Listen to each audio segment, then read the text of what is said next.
Tonight, when the sun sets, you'll clear the darkness from your home with the flick of a switch. But for roughly 300,000 years, your ancestors couldn't do that. When the sun went down, the world went completely, terrifyingly dark. We treat our ability to banish the dark as an absolute triumph of progress. Yet, in our haste to illuminate our lives, we may have accidentally deleted a specific biological feature of human nature that evolved inside that darkness. Before early humans learned to control fire, the setting sun triggered immediate paralysis. Our eyes are exceptionally weak in low light compared to the predators that hunted us. Moving around at night almost guaranteed you would become prey. So for hours on end, early humans simply stayed still and hid.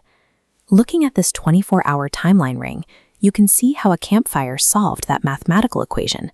The fire manufactured a 30-foot circle of absolute safety. But more importantly, it instantly added 2 to 4 usable hours to every single day.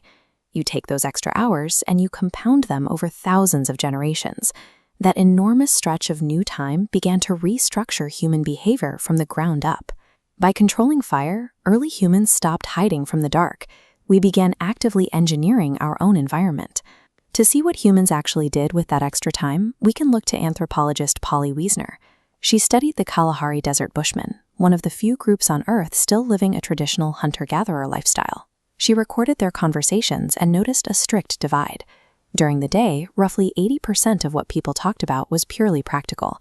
Who is hunting where, which plants are ready to gather. Daylight was for economic logistics.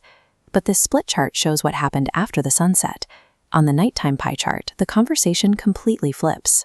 Around the fire, 81% of conversations were focused on stories and myths. People told tales of distant places, shared jokes, and debated the origins of the world itself. Wiesner argues that the campfire acted as our original theater and classroom. It was the specific environment where humans learned to conceptualize things that didn't physically exist right in front of them. Human culture and imagination were forged in the protected pocket of light we held against the dark. But the campfire was only the first part of the night. When people eventually stepped away from the fire and went to bed, they entered a rhythm that has vanished from modern life. In 2001, historian Roger Eckert discovered that pre-industrial humans slept in 2 distinct phases, first sleep and second sleep. The proof for this was everywhere. Digging through centuries of records, Eckert found consistent references to this fragmented pattern, hidden in diaries, medical texts, and ancient works like Homer's Odyssey. People would sleep for about 4 hours, then wake up for an hour or 2 in the middle of the night. They called this period the watch. During these quiet hours, they stayed awake in bed in the dark. They reflected on their dreams, visited neighbors, and followed medical advice to conceive children. This historical anomaly was validated by biology in 1992. Psychiatrist Thomas Ware placed a group of volunteers into a controlled environment stripped of artificial light. For a full month, the subjects experienced 14 hours of absolute darkness every night. This graph visualizes the physiological shock that followed. Within weeks, participants settled into an identical ancient pattern, a wave dipping into 4 hours of sleep, rising for 2 hours of wakefulness, then dipping back for 4 more hours. In that isolated 2-hour window, you can see a massive spike in the hormone prolactin. Subjects described feeling peaceful and meditative. This midnight wakefulness is a hardwired state of human consciousness that we have accidentally abandoned. We systematically eradicated the dark. Cities began installing street lamps in the early 1600s to control crime, followed by gas lamps in the 1800s. Then, Thomas Edison commercialized the electric light bulb, effectively eliminating the dark from modern life. This technological conquest altered our perception of the world. For centuries, the night was a supernatural void that people feared and respected, tightly regulated by curfews. By turning on the lights, we removed that fear. But we also broke the mechanism our bodies use to regulate rest.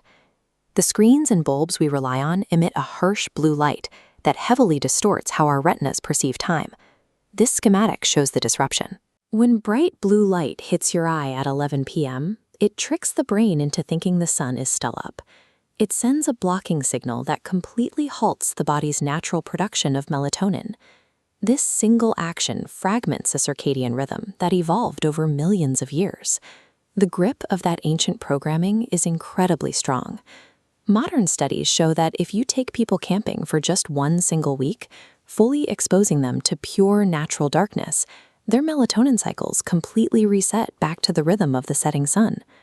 Waking up at 2 a.m. may simply be our original biological programming reasserting itself. Lying awake in the dark is the human body attempting to remember what it was built to do.